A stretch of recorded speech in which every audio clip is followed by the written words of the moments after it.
할렐루야! 요한계시록을 열어주신 하나님께 감사와 영광을 올려드립니다. 오늘도 계시록 안으로 나와 여러분을 주님이 초대하셨습니다. 신령한 계시가 임하는 시간 되기를 축복합니다. 신학을 졸업하고 종말론에 대해서 많은 관심을 가지고 있었습니다. 종말론에 대해서는 태어나서 자라오면서 주일학교 때부터 이렇게 한국의 모든 부흥사들의 메시지가 세대주의적으로 계시록을 해석하는 그 영향권 아래에 있었어요. 그러니까 세대주의의 영향을 받은 무디, 그리고 무디의 영향을 받은 젊은이들이 한국 선교사로 들어왔어요. 그리고 평양신학교를 세웠는데 그 세우는 모든 분들이 바로 요한계시록을 세대주의적으로 해석하는 분들이 주류를 이뤘고, 그리고 한국 강단을 이렇게 휘어잡는 그 대부흥사들이 다 세대주의적으로 요한계시록을 해석하고 있었어요. 대표적으로 여러분도 또 저도 많이 들어보셨을 텐데, 앞으로 7년 대환란이 오게 될 것이다. 전 3년 반이 있고 후 3년 반이 있는데, 후 3년 반은 환란이 아마 더 크게 될 것이다.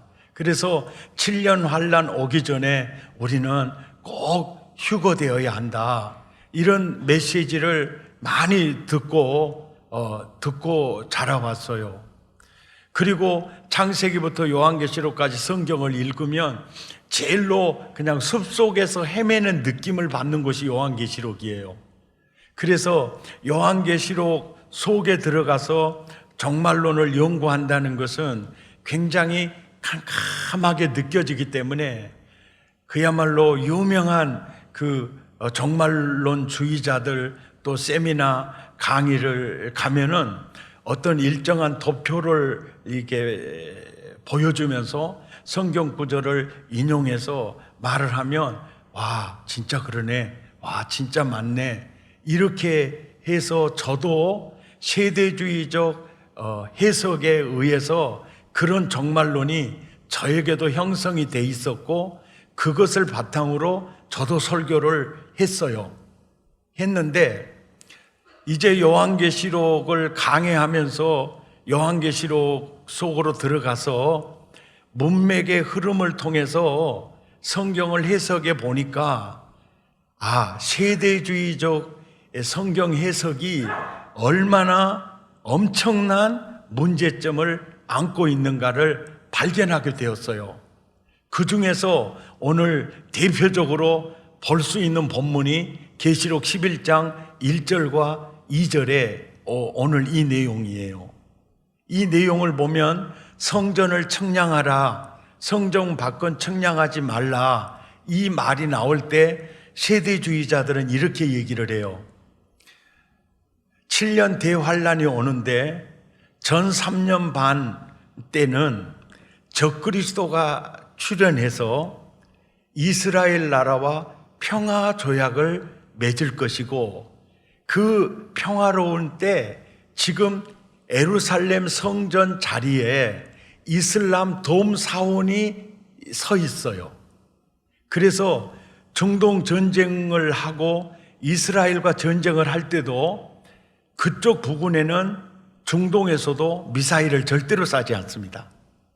지금도 이렇게 전쟁이 일어나도 그쪽 방향으로는 미사일을 쏘지 않아요. 왜 쏘지 않냐면 그들의 사원이 거기 있으니까. 그리고 약간 비슷한 데까지라도 싸게 되면은 그들이 중동권에서 회교권에서 미사일을 쏜 것처럼 해서 미사일을 이스라엘이 이슬람 돔 사원에 쏴버릴 수가 있어요. 무슨 얘기인지 아시겠죠? 그러니까 서로 아주 그 전쟁을 할 때도 그쪽 부분은 이렇게 잘 이제 쏘지를 않아요. 그래서 시오니즘, 이스라엘 사람들의 꿈에도 소원이요, 사무칠 정도로 꿈에도 소원이 뭐냐면은 저 이슬람 돔 사원을 폭파하고 그 자리에 솔로몬 성전 같은 성전을 재건하는 게 이게 그들의 그 시오니즘 완전 꿈입니다. 꿈. 예, 그 꿈이에요. 그런데 세대주의 해석을 하시는 분들은 바로 전 3년 반 적그리스도가 등장했을 때 이스라엘 나라와 평화조약을 맺은 그때 바로 이 성전을 재건할 시기다라고 얘기를 해요. 그리고 성전 청량하라는 이 메시지가 바로 재건된 성전을 청량하라는 말이다라고 그들은 해석을 하고 받아들여요. 그리고 전 3년 반이 끝나면 이제 후 3년 반에는 이제 박해가 시작이 되는데 견딜 수 없는 이제 박해가 시작이 될 거다. 그래서 적그리스도가 출현을 하고 이스라엘과 평화조약을 맺고 그리고 예루살렘 성전이 재건이 되는 그 성전을 계시록 11장 1절에서는 그 성전을 청량하라 라고 말씀하신 것이다라고 그들은 세대주의 성경 해석자들은 그렇게 말을 하고 있습니다. 그래서 여기서 성전을 청량하라 이렇게 말씀했을 때 이 성전이 건물로 형성된 성전이냐 이걸 생각해 봐야 돼요. 최초로 성전을 지은 이가 솔로몬이기 때문에 솔로몬 성전이에요. 그 성전이 바빌론의 침공으로 무너집니다. 그래서 다시 포로 귀환해서 수룹바벨이 재건한 성전이 수룹바벨 성전이에요. 그리고 그 후로 이스라엘 나라는 이제 페르시아에게 또 메디아에게 또 헬라에게 또 로마에게 이런 전쟁을 통해서 많이 무너지고 손실됐던 것을 이제 헤롯이 성전을 이렇게 재건했던 그 성전이 언제 완전히 없어졌느냐? AD 70년 로마의 티토 장군이 이끄는 거기 이 전투에 의해서 이 성이 완전히 다 멸망이 돼요. 무너져요. 그리고 서쪽에 한 벽만 이렇게 남아있고 지금도 그 벽이 있어요. 그리고 이 성전 자리에는 이슬람 사원, 돔 사원이 자리를 잡고 있고 성전은 서쪽 벽만 남아있는데 그쪽 벽에 가면 통곡의 벽이라고 해서 그 이스라엘 사람들, 랍비들이 주로 거기서 성경을 이렇게 읽어요. 성경을 읽고 거기서 막 기도해요. 그 벽은 딱 벽만 남아 있어요. 그리고 성전의 원 자리에는 해교 사원이, 돔 사원이 이 자리를 잡고 있어요. 이 일을 잡고 있어요. 그래서 예루살렘 성전이 완전히 무너질 때가 70년이거든요. 그리고 사도 요한이 이 계시를 받을 때가 AD 95년이에요. 그러니까 성전을 청량하라 이 메시지가 떨어질 때 이미 성전이 없어요. 이해가 되시죠? 이미 성전이 없어요. 그러니까 세대주의 학자들은 이제 재건될 성전을 청량하라는 말이다라고 얘기를 해요. 그 말이 맞을까요? 성전 재건이 꼭 성전 재건을 해야 될 이유가 뭐고 목적이 뭘까요? 가만히 생각해 보세요. 다시 성전을 재건해야 될 목적이 있을까요? 다시 짐승의 피를 드려야 될 일이 있을까요? 없죠. 없습니다. 그러니까 성전을 재건해야 될 이유도 없고 목적도 없는 겁니다. 이해가 되시죠? 목적도 없는 거예요. 그렇다면 그 세대주의 학자들은요, 이렇게 얘기를 합니다. 성전이 이스라엘이 회복이 되고, 그 다음에 돔 사원으로 있는 회교 사원이 무너지고, 거기에 이제 성전이 세워져서 적그리스도가 짐승의 피를 가지고 가서 이렇게 제사를 드리게 될 때가, 그때가 바로 종말이다. 그래서 종말의 시점이다라고 했던 근거 구절이 마태복음 24장 32절이에요.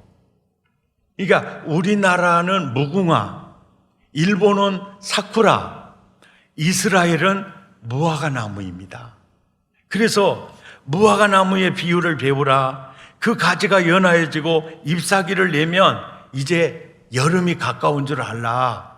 이 말씀은 어떤 시대를 보고 하나님의 때를 분별하라는 그 말씀이지, 이것이 바로 이스라엘이 회복이 되는 것을 보면 이제는 때가 가까운 줄을 알라, 이런 내용이 아님에도 세대주의 성경학자들은 그걸 강조하는 거예요. 자, 이스라엘이 독립했지 않느냐, 나라가 형성이 됐지 않느냐, 이제는 얼마 가지 않아서 성전을 지을 거다. 그리고 그 성전에, 재건된 성전에 적그리스도가 짐승의 피 가지고 들어가면 그건 이제 종말이다.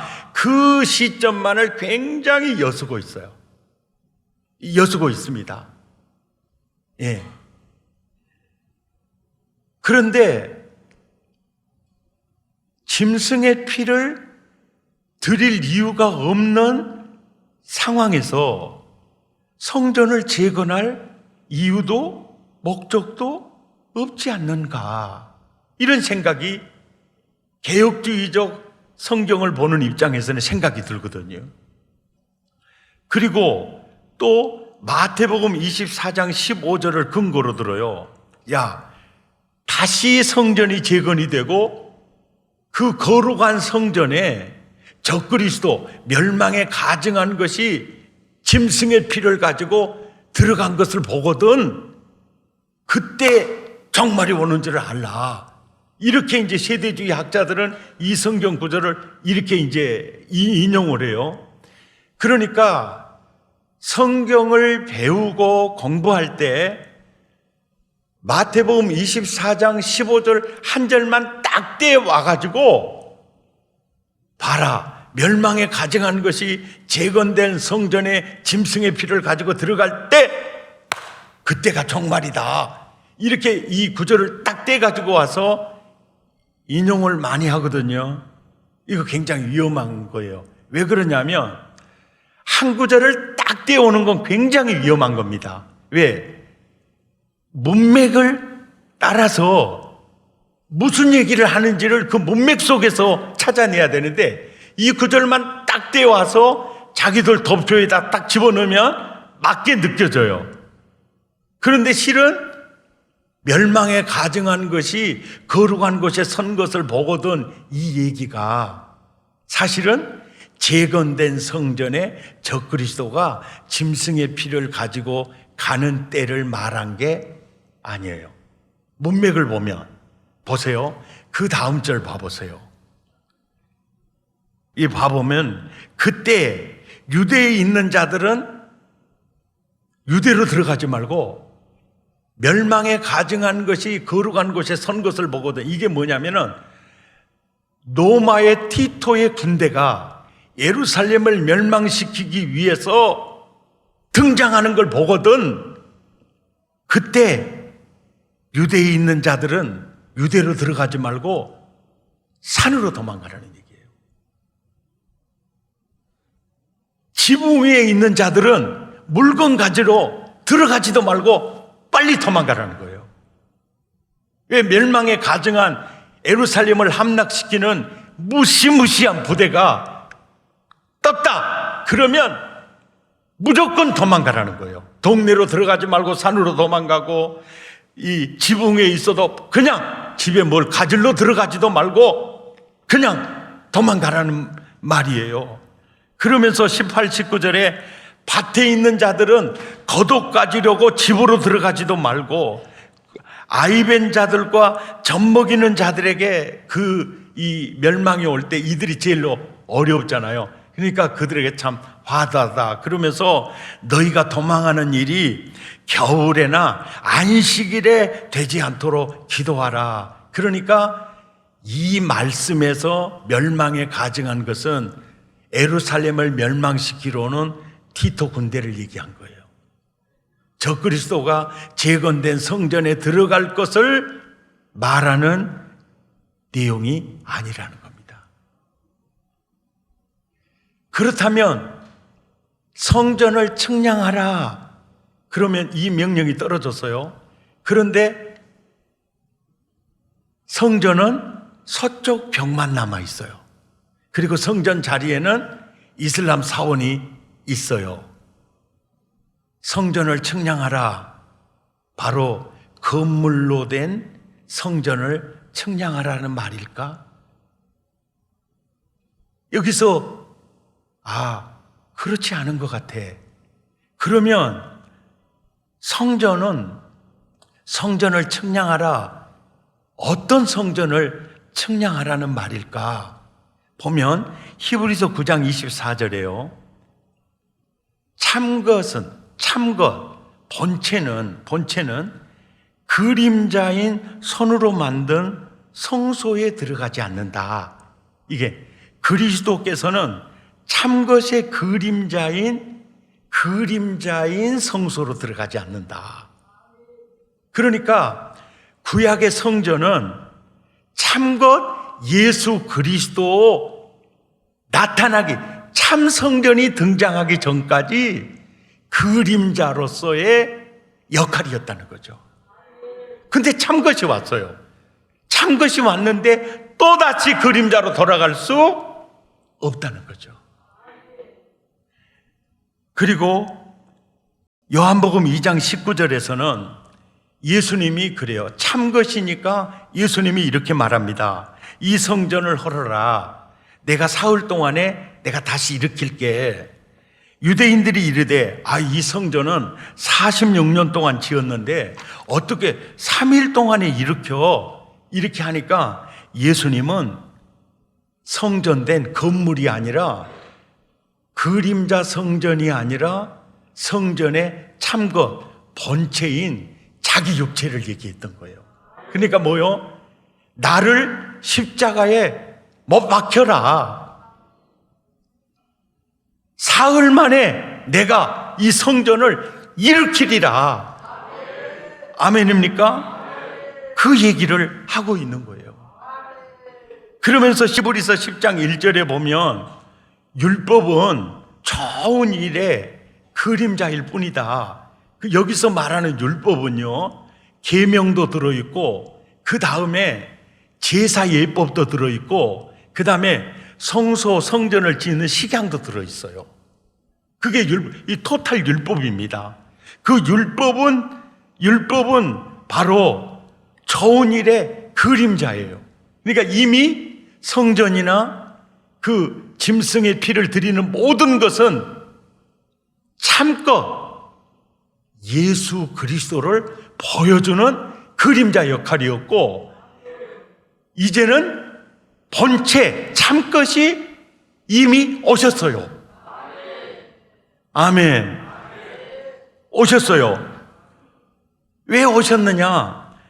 3절 4절에 보면 황소와 염소의 피가 능히 죄를 없이 할 수가 없어요. 10절 예수 그리스도의 몸을 단번에 들이시려고 오신 겁니다. 참성전이 오신 거예요. 그리고 짐승의 피로 하지 아니하고 자기의 몸을 들여 14절에 한 번의 제사로 영원히 온전하게 하셨느니라.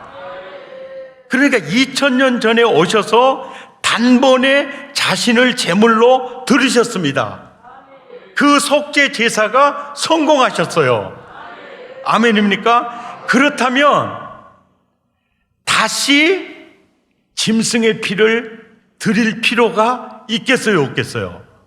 짐승의 피를 드릴 필요가 없다면 성전이 필요하겠어요, 안 하겠어요? 건물 성전이 필요하지 않아요. 아멘. 예수님이 제물이 되셔서 한 번의 영원한 제사를 드렸습니다. 그렇다면 다시는 동물의 제사를 드릴 필요가 있어요, 없어요? 없어요. 그러니까 성전을 다시 재건할 이유가 있다, 없다? 없다는 거예요. 아멘입니까? 딱 한 번 지신 십자가의 피가 지금도 효력을 가지고 있습니다. 영원한 우리의 속죄를 이루셨어요. 단번에 영원한 속죄를 이루셨습니다. 그렇다면 제물을 드려야 할 더 이상의 성전은 필요하지 않다는 겁니다. 이제 다시 성전이 지어지고 거기 적그리스도가 들어가 짐승의 피로 제사를 드리게 될 때는 오지 않습니다. 아멘. 그렇다면 성전을 측량하라. 어떤 성전을 측량하라는 것인가? 그러면 예수님을 측량하라는 것인가? 왜? 예수님이 참 성전이니까 예수님을 측량하라 그럴 필요가 없잖아요. 그러면 여기서 말하는 바로 성전, 여기서 말하는 측량해야 할 성전이 어떤 성전을 말하고 있는가? 자, 고린도전서 3장 16절에 보면 여기서 말하는 성전이 누가 성전입니까? 예? 우리가 성전이요, 우리가 성전이요. 아멘. 너희가 하나님의 성전인 것과 성령이 너희 안에 계시는 것을 알지 못하느냐? 어떻게 우리가 성전이 됐느냐? 보세요. 어떻게 성전이 됐느냐? 고린도전서 12장 13절에 보니까 유대인이나 헬라인이나, 그러니까 선민이나 이방인이나 종이나 자유인이나 어떻게 성전이 돼요? 한 성령으로 세례를 받아 성전된 예수님과 하나가 된 겁니다. 그래서 성전된 예수 그리스도와 성령 세례로 말미암아 한 몸이 됐어요. 성전을 측량하라는 그 말은 예수와 한 몸 된 그리스도의 몸을 측량하라. 성전된 예수 안에 있는 성전을 측량하라. 바로 다른 말로 하면 교회를 측량하라. 아멘입니까? 바로 그 얘기를 하고 있는 겁니다. 그래서 고린도전서 12장 27절에 너희는 그리스도의 몸이요, 이 말이요, 바로 성전을 측량하라. 그리스도의 몸을 측량하라. 또 에베소서 2장 20절에 예수님이 친히 머릿돌이 되셨어요. 그리고 21절에 건물마다 서로 연결하여 주 안에 지금 뭐가 지어지고 있죠? 성전이 지어져 가고 있어요. 그리고 22절에 함께 성전이 지어져 가고 있어요. 이 성전을 측량하라는 겁니다. 아멘입니까? 이 성전을 측량하라. 교회를 측량하라. 그리스도의 신부를 측량하라. 이 얘기를 하고 있어요.